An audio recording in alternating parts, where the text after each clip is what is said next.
Bismillahirrahmanirrahim. I am Zain and you are watching Techpedia by Zain. If you are a laptop और computer user, चाहे वो आप किसी company में job कर रहे हो, चाहे वो आप किसी ऑफिस में जॉब कर रहे हो या आप घर पर फ्रीलांसिंग कर रहे हो खुद से, तो आप MS वर्ड का बहुत ज़्यादा यूज़ कर रहे होंगे frequently because it is one of the most commonly used software for आप डॉक्यूमेंट्स लिख रहे हो या असाइनमेंट लिख रहे हो।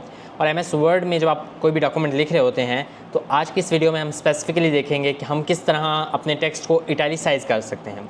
इटैलिसाइज का मतलब क्या है कि आप जो नॉर्मल टेक्स्ट लिखते हैं वो स्ट्रेट होता है और इटैलिसाइज मतलब थोड़ा सा तिरछा हो जाता है।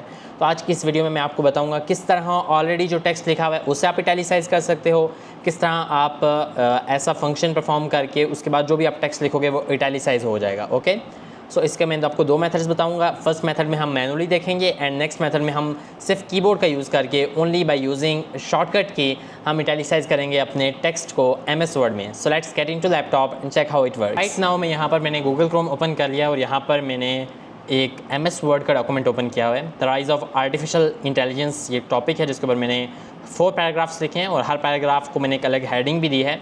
तो इस वीडियो में मुझे क्या करना है, मुझे इटैलिसाइज करना है अपने टेक्स्ट को अकॉर्डिंग टू दिस। ओके, तो मुझे इटैलिसाइज करने के लिए क्या करना पड़ेगा कि मुझे यहाँ पर जिस टेक्स्ट को भी सिलेक्ट करना है, ठीक है, फॉर एग्जांपल आर्टिफिशियल इंटेलिजेंस जो है यहाँ पर मैं चाहता हूँ कि वो जो AI जो है यहाँ पर जो है वो इटैलिसाइज टेक्स्ट में हो। तो या तो सिंपली सेलेक्ट करोगे तो यहाँ पर भी आ जाएगा, आप इस पर सिंपली क्लिक करोगे तो ये इटैलिसाइज हो जाएगा, एक और दफ़ा क्लिक करोगे तो ये जो है वो नॉर्मल फॉर्मेट में आ जाएगा। ठीक है, तो इस तरह भी आप कर सकते हो या फिर आप सिंपली यहाँ पर जो है वो जब इसे सिलेक्ट कर लोगे तो इसकी बजाय आप यहाँ पर टॉप में जो ये टैब हैं यहाँ से भी इटैलिसाइज कर सकते हो। और जो थर्ड इसका शॉर्टकट की है, थर्ड जो एक वे है वो ये है कि शॉर्टकट की का आप यूज़ करोगे तो उससे क्या करोगे, आप शॉर्टकट की का जब आप यूज़ करोगे तो आप सिंपली यहाँ पर इसे सेलेक्ट करोगे and then there is a shortcut key called Ctrl+I।